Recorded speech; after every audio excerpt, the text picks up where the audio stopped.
안녕하세요. 주식쇼 스트라이크 최은정입니다. 어제 출연한 두 분의 전문가께서는 오늘장 오를 거라고 예상을 했었는데요. 아쉽게도 하락이었고 낙폭도 컸습니다. 오늘 코스피 지수는 1% 넘게 빠지면서 1900선으로 밀렸는데요. 기관과 외국인들이 동반 순매도를 했고 프로그램 쪽에서도 4천억 정도의 매도 우위가 기록이 되면서 그동안 들어왔던 외국인들의 차익성, 단기성 자금이 이제 빠져나가는 것 아닌가 이런 우려를 낳았습니다. 잭슨홀 미팅이 하루하루 다가오면서 시장에는 짙은 관망세가 끼어있는 상태고 8월의 마지막 거래일인 내일까지도 이 같은 투자 심리는 이어지지 않을까 이렇게 전망이 되고 있는데요. 자, 오늘도 시장과 종목에 관한 모든 것 저희와 함께 하시면서 궁금증 모두 풀어가시기 바랍니다. 자, 일부 시간에는 전문가의 시장 분석을 들어보실 수가 있고요. 또 전문가끼리 포트의 종목을 담아서 평균 수익률로 대결을 펼치는 1인자를 찾아라 코너도 준비가 되어 있습니다. 2부 시간에는 시청자 여러분들께서 고민하고 계신 종목을 상담해 드리는 시간 가질 거고요. 또 전문가의 주식 투자 노하우를 보다 깊이 있게 강의 형식으로 들어보실 수도 있습니다. 또한 내일장을 위한 공략 종목이죠. 홈런주 공개도 2부 시간에 된다고 하니까요. 여러분들 채널 고정하시고요. 1부에 이어서 2부 시간도 계속해서 저희와 함께해 주시면 되겠습니다. 자, 그럼 오늘 주식쇼 스트라이크 저와 함께 1부를 꾸려주실 두 분의 전문가부터 소개를 해드립니다. 이대열, 김정아 전문가 자리하셨습니다. 안녕하세요. 네, 안녕하세요. 반갑습니다. 예, 두 분의 전문가가 과연 어떤 멘토님이실지 프로필 소개부터 먼저 도와드립니다. 성장주, 중기 상승 패턴주에 집중 투자한다. 시장과 기술적 분석, 기업 전망을 접목한 MTF 차트. 최적의 타이밍으로 성공 투자를 시전한다. 거지에서 황제까지 이대열 전문가의 골든 타겟이 지금 공개됩니다. 급등주 선춘의 달인. 급소 자리가 아니면 매수하지 않는다. 철저한 기업 분석으로 저평가 기업을 급등 전에 포착한다. 김정아 전문가의 멘토링, 잠시 후 시작됩니다.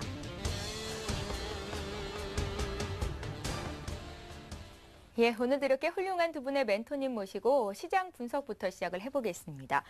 프로그램 매물이 쏟아졌고요. 외국인들이 선물과 현물 시장에서 동시에 순매도를 보이면서 코스피가 장중에 1900선이 붕괴되기도 했었습니다.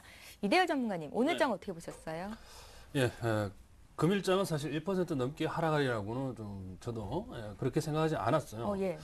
그런데 그 오전장에 장 시작하고 난 뒤에 이 외국인들의 선물 포지션 자체가 매도세로 나오고요.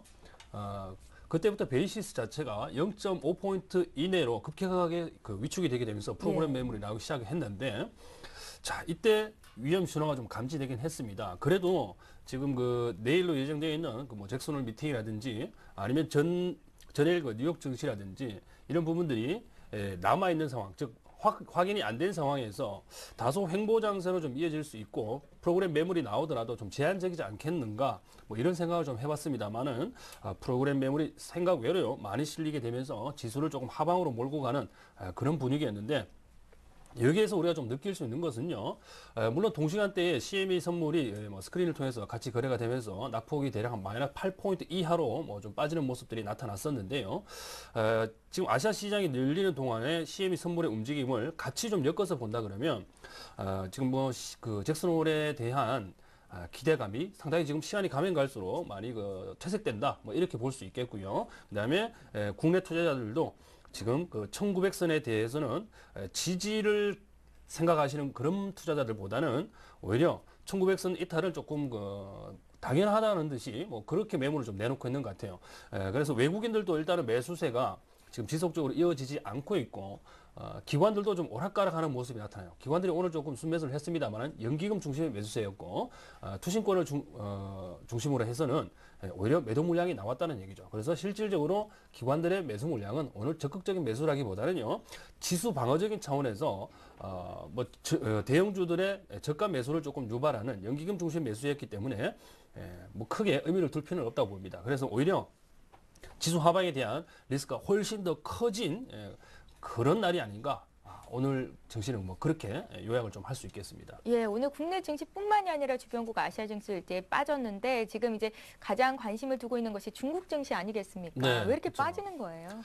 중국 증시가 지금 뭐 일각에서는 2,000포인트 붕괴도 얼마 남지 않았다. 뭐 내지는 2020을 뭐 기점 아니면 2010포인트를 기점, 2030포인트를 기점으로 해서 반등할 것이다. 예. 이렇게 전문가들 의견이 분분한데요. 중국 내에서 그렇습니다. 중국 내에서 뭐 주요 대형 증권사들의 전망이 그런데 중국 자체는 기존의 그 두 자릿수 성장률을 아주 가파르게 이끌어냈던 그런 나라인데 지금 최근 몇 년 들어서요.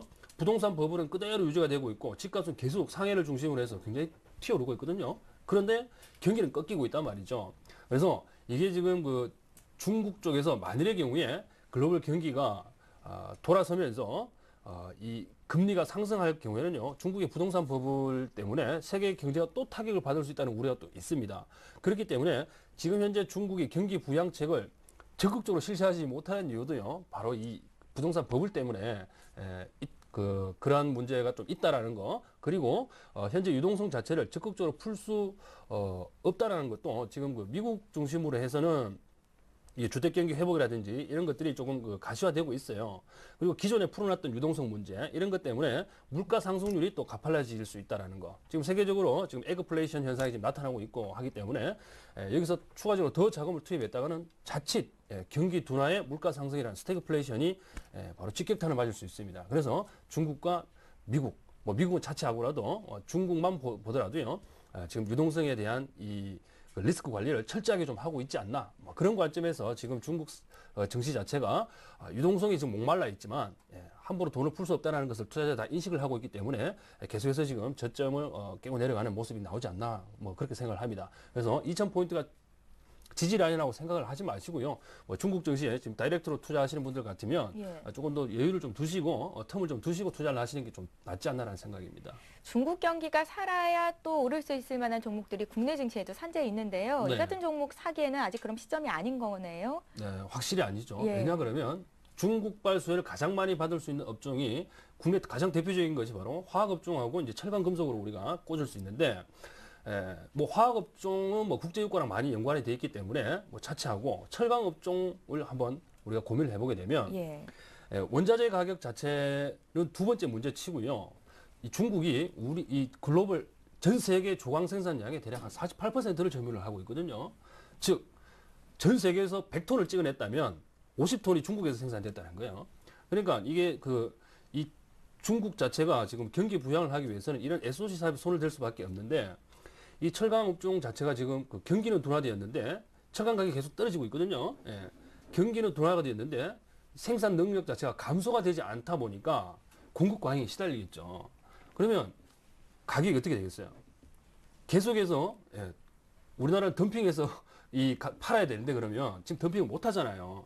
그렇기 때문에 지금 우리 중국발 수혜주로 가장 대표적인 철강 업종도 다운될 수밖에 없다. 그리고 화학 업종 역시 중국이 살아나지 않으면 물론 국제유가 WTI가 뭐 미국 내에서만 소비가 되고 선물 가격에 뭐 선물 유동성이 풍부해가지고 각 국제적인 가격 투명성이 있다고는 하지만 중국 경기가 살아나지 않다 보면요 국제유가 상승에도 어느 정도 한계가 있을 수밖에 없습니다. 그래서 지금은 조금 우리가 이 글로벌 경기에 대한 부분 그리고 유로존에 대한 부분들을 아직까지 우리가 투자 선상에서 놓치면 안 되겠다. 뭐 이렇게 좀 정리를 하겠습니다. 예, 앞으로 여러분들 종목 고르시는데 도움이 되셨을 것 같습니다. 이렇게 해서 이대열 전문가 오늘 장 흐름 어떻게 보셨는지 의견부터 들어봤고요.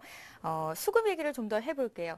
7월 말 이후로 국내 증시 상승을 이끌었던 요인 중에 하나가 바로 프로그램 수급이었습니다. 그런데 오늘 프로그램에서 4천억 넘게 이제 매물이 빠져나가면서 외국인들의 단기성 또는 이게 차익 실현 매물이 이제 막 시작이 돼서 시장을 좀 압박하는 게 아닌가 이런 우려에 섞인 목소리도 들려왔었거든요. 어떻게 보시는지요? 네, 뭐 일단은 당연한 것이 아닌가 예. 좀 이렇게 생각을 하고 있고요. 지금 1760포인트부터 런던 올림픽 개막할 때부터 이유 없이 외국인들이 이제 기습 매수를 하면서 갔다가 이제 끌어올리고 있는데, 우리 종합주가 지수라고 하는 것은 개별 가벼운 종목이 아니고 한 나라의 마켓입니다. 그렇기 때문에 일정 부분 상승을 하게 된다고 하면은 반드시 눌림목이라고 하는 것이 오게 돼 있다. 좀 이렇게 보시면 되겠고, 지금은 대세 상승장이 아니고 글로벌 경제 위기감이 아직 산진해 있는 장이기 때문에 한번 급등 파동을 보여주면은 그 눌림목은 통상 급등 파동에서 50% 구간까지는 오게 돼 있다. 이렇게 보시면 되겠습니다. 예. 따라서 지금 떨어지는 구간에서 뭐 어디까지 떨어질 올까 이런 공포감보다는 이 떨어지는 구간에서 눈을 좀 똑바로 뜨고 있다가 기회를 삼는 것이 좀 맞아 보인다 이렇게 그 판단을 하고 있고요. 지금 이제 그 최근에 그 1760포인트부터 1960포인트까지 이렇게 반등이 쭉 나올 때 종합주가지수가 단기간에 약 12%, 13% 정도 급등을 했는데 지금 고점 대비해서 라인을 그어본다고 하면은 채 4% 정도밖에 밀리지가 않았다. 그러면은 여기에서 이제 추가적으로 한 3%에서 4% 정도 더 밀린다고 하면은 한 1860포인트, 70포인트 정도가 되겠는데 그 자리에서는 강력하게 이제 2차 파동이 다시 되돌려서 나올 수 있는 자리가 아닌가 좀 이렇게 생각을 하고 있고요. 그리고 이제 이렇게도 한번 생각을 해볼 필요가 있습니다.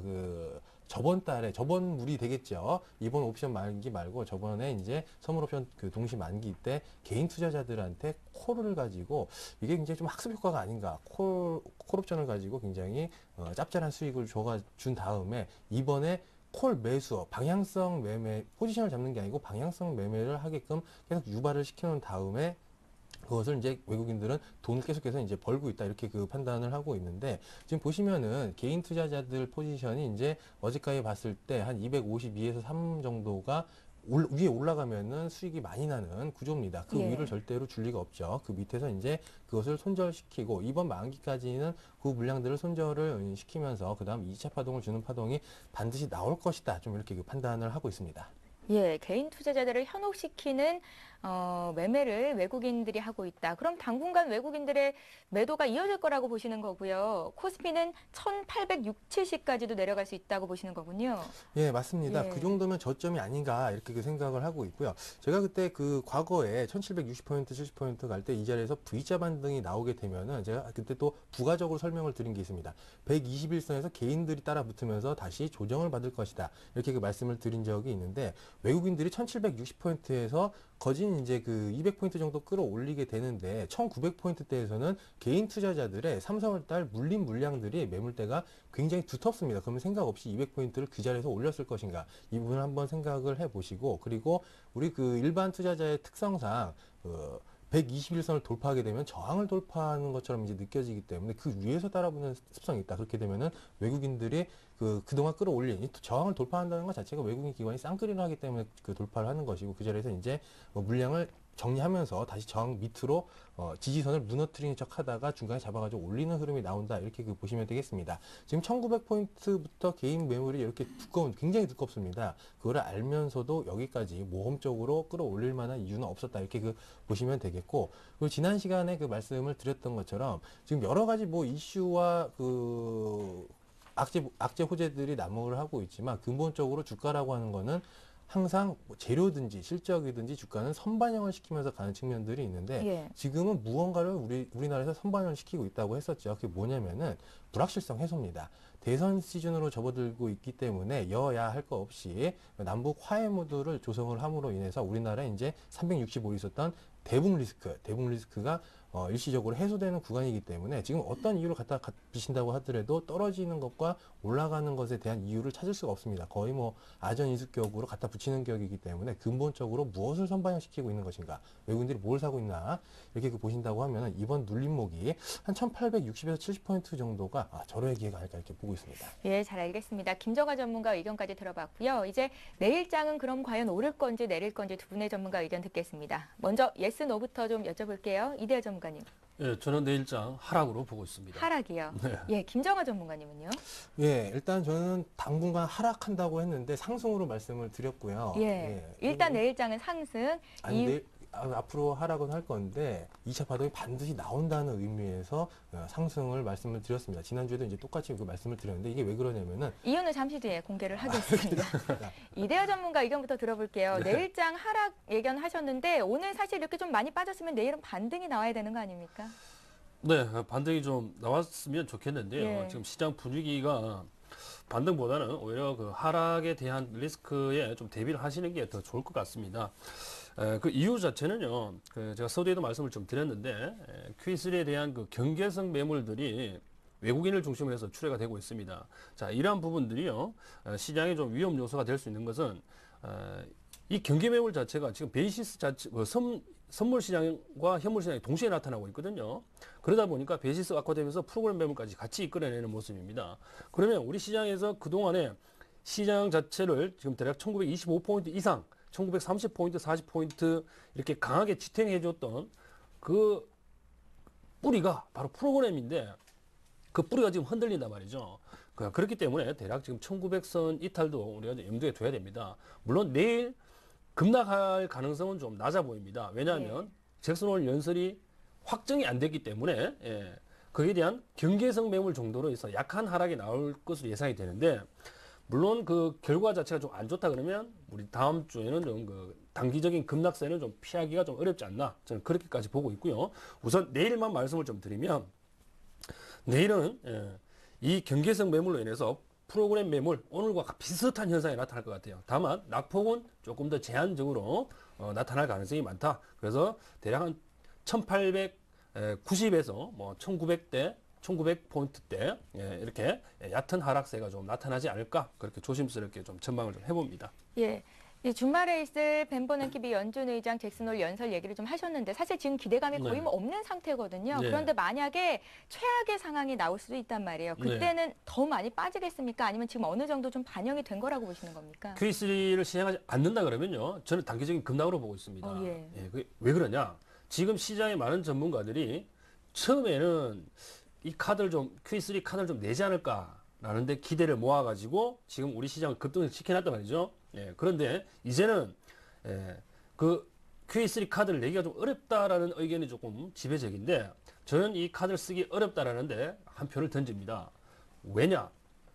역사적으로 조금 거슬러 올라가 보면 지난 2008년도 리먼 사태 이후에 금융위기가 왔을 때 미국이 적극적으로 금리를 낮추고 유동성을 확 풀었지 않습니까? 그렇죠? 그때 신용경색도 좀 문제가 되고 있기 때문에 적극적으로 풀었어요.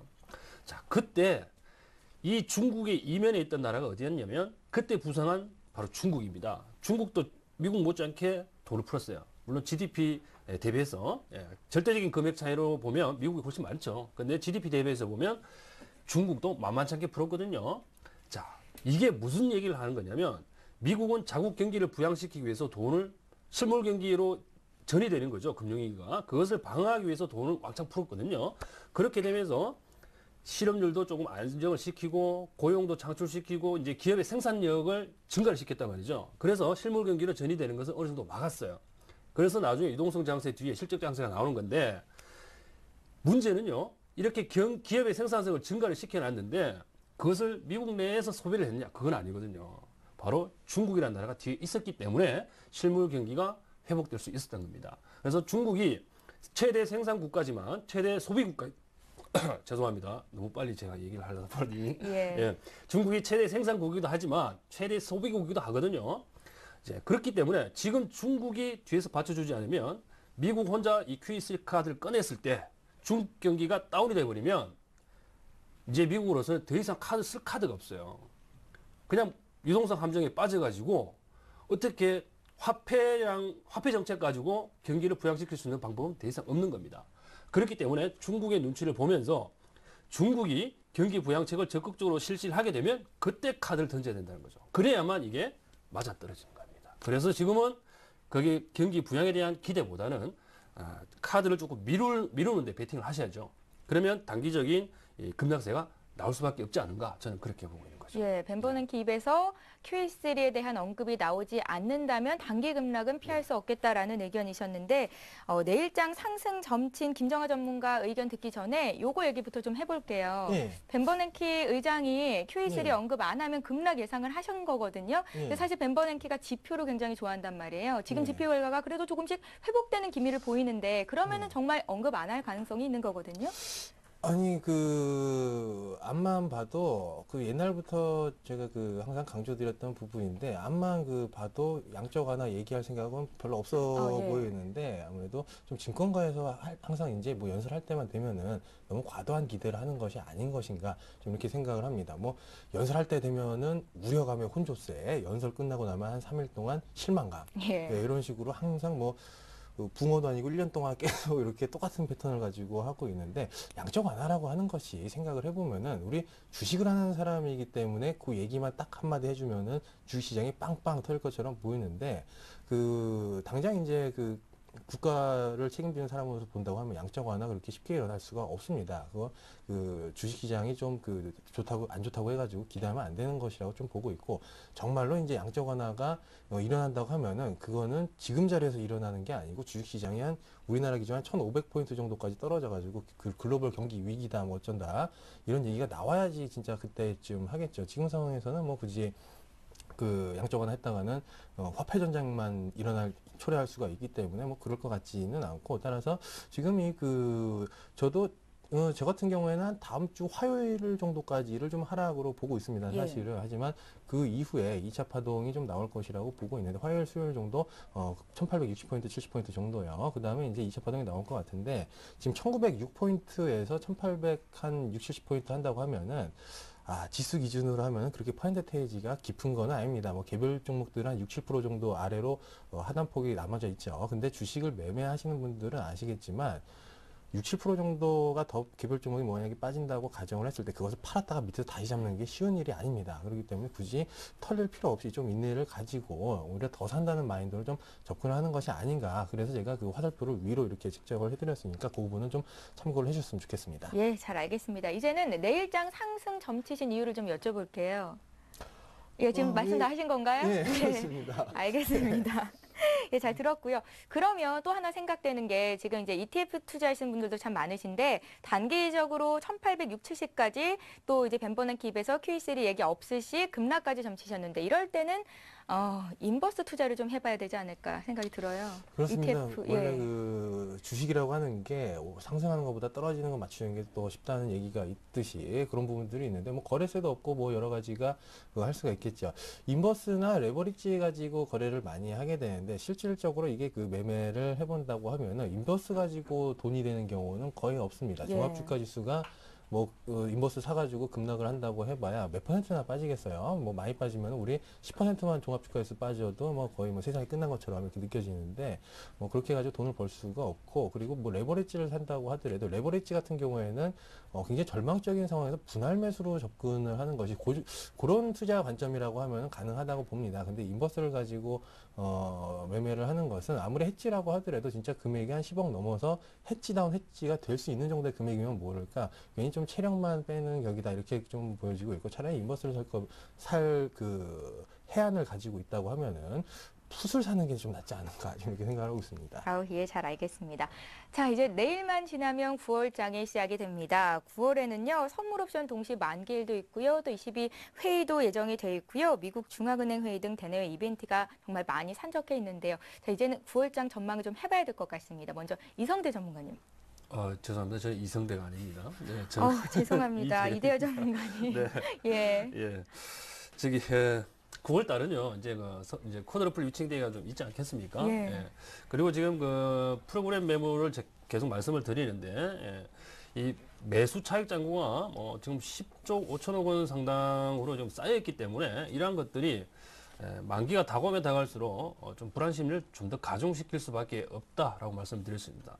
어제까지만 하더라도요, 불과 어제까지만 하더라도 오늘 아침이죠. 예, 오늘 장이 시작되기 이전에 예. 이 증권가에서는 프로그램이 급격하게 악화되기는 아직까지는 좀 환경이 좀 그런 환경이 아니다라고 말이 있었는데요.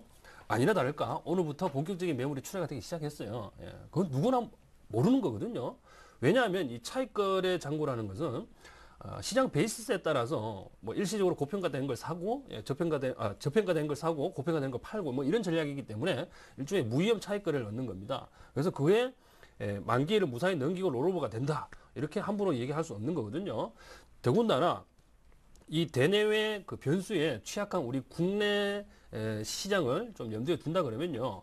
이번 만기 자체까지는 굉장히 좀 위험하지 않나라는 생각이 듭니다. 그래서 만기가 다가오면 다가갈수록 지금 뭐 변동성이 커진다라고 그렇게 말씀드리지 못하겠지만 일단 9월 초반은 변동성 장세가 피할 수 없을 것 같아요. 변동성 장세 피할 수 없을 것 같지만 그 다음 주는 어느 정도 횡보세를 띄는 장세가 전개가 될 것으로 보입니다. 이것은 이게 그 쿼드러플 위칭대에 나타나는 일종의 특징이라고 할 수 있는데요.